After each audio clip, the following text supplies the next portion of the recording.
falar sobre a Venezuela, um dos principais assuntos dessa semana aqui, né, em Metrópolis.com, no Brasil.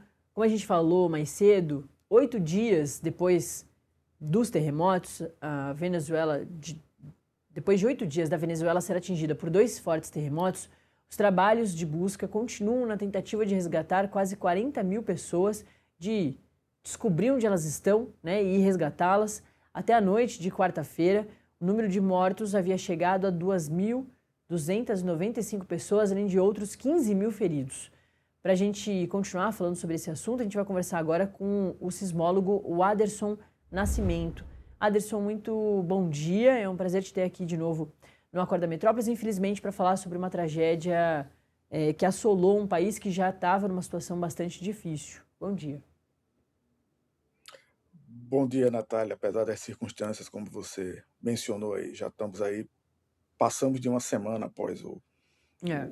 a ocorrência desse terremoto, né?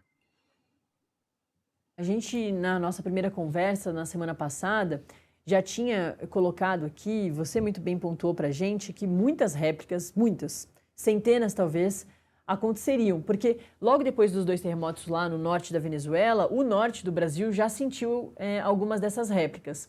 E mais cedo, a gente lendo algumas das matérias aqui de Metrópolis.com, tinha informação de que 700 réplicas tinham sido sentidas em várias regiões. É muito comum, né, Aderson, a grande questão dessas réplicas e também de novos terremotos, como você também já tinha pontuado, é que num país que já está devastado, essas réplicas, esses terremotos novos, mesmo que mais fracos, podem piorar a situação dos resgates, né? Isso. Há relatos de que a situação, obviamente, é uma situação muito crítica, né? A gente sabe que,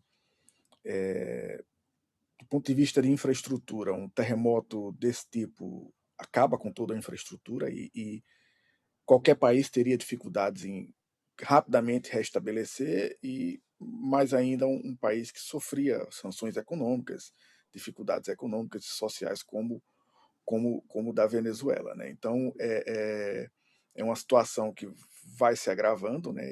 E o mais difícil agora é tentar restabelecer, digamos assim, encontrar as pessoas que, à medida que o tempo passa, vai ficando cada vez mais crítico e mais difícil, né? Então, é uma situação que quem está vivendo esse trabalho de resgate chega a ser desesperador, no sentido de que da impotência diante de um desastre desses, né?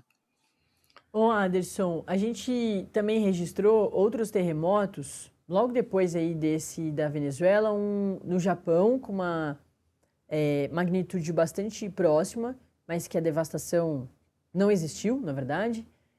E a gente também registrou, ontem a gente falou sobre ele, um terremoto no México. México que vive, inclusive, a Copa do Mundo, né? Um dos países sedes. Mas a gente também não viu nenhum tipo de devastação. Essa situação que a Venezuela está sofrendo, como você agora já pontuou de certa forma, é muito também por causa dessa falta de estrutura. Mas a Venezuela tem um histórico de terremotos, né? Não é um país que agora foi surpreendido. É claro, foi surpreendido por 2 terremotos com 5 quilômetros de distância, de uma intensidade muito grande. Mas é um país que já vive um histórico de terremotos, né? Isso. Não, essa região que a Venezuela vive ali na verdade, o norte da Venezuela costeia um limite de placas tectônicas, né? Então, esse é preciso que seja colocado. Então, a princípio, você deveria sempre ter construções, formas de construir, de ocupar o espaço geográfico, que fossem compatíveis com os níveis de vibração que podem ser experimentados por um terremoto desse tipo, né? Existem outros países que têm esse preparo de forma mais clara, como, por exemplo, não precisa nem ir muito longe, no Chile mesmo aprendeu as duras penas, aprendendo de outros desastres, como lidar com engenharia de forma de proteger as suas obras de engenharia e de códigos de construção e fiscalização que, digamos assim, sejam compatíveis com o nível de vibração que pode ser esperado nessa região. É o que eu sempre digo, a chance de ter um terremoto a gente não controla, porque isso é um fenômeno natural. Agora, como a gente escolhe, digamos assim, interagir ou se expor, ou se tornar vulnerável a essa ameaça natural, esse sim é que é o ponto. E isso a gente tem como, digamos assim, a gente tem como ter um controle maior, pelo menos mitigar ou minimizar as perdas, tanto humanas principalmente, como as perdas de infraestrutura, que demoram muito mais tempo sempre para reconstruir. Além do que, Natália, você falou na pergunta anterior sobre a questão das réplicas. As pessoas, quando sentem esses terremotos, mesmo que pequenos e constantemente, isso causa nas pessoas um abalo, uma apreensão psicológica constante, seguida já da situação complicada que essas pessoas vivem, de fragilidade dessas pessoas. Então é uma situação muito difícil convencer, às vezes, as pessoas a voltarem às suas casas, por exemplo, ou a retomarem minimamente a sua É. rotina, porque tudo isso foi, digamos assim, rasgado nesse sentido, e além disso você continua sentindo vibrações e eventualmente sentindo terremotos. Então é uma situação muito desesperadora para quem está em campo nessa situação, né?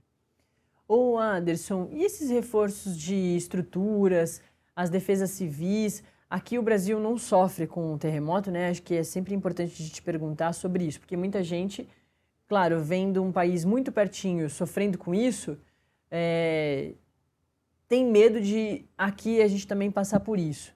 Acho que é importante te ouvir então sobre, né, o Brasil, se o Brasil tem perigo de passar por uma situação dessa, e mais sobre esses alertas da Defesa Civil, sobre alertas à população, como que isso também pode ajudar as pessoas a entenderem, né, essa prevenção ou saberem que algum tipo de ocorrência dessa está muito próximo. Esse tipo de alerta, isso a gente consegue fazer para tentar evitar que as pessoas continuem em suas casas, né, que desçam, porque a gente viu lá na Venezuela muitos prédios desabaram, as pessoas, a maioria morreram nesses prédios que caíram, né?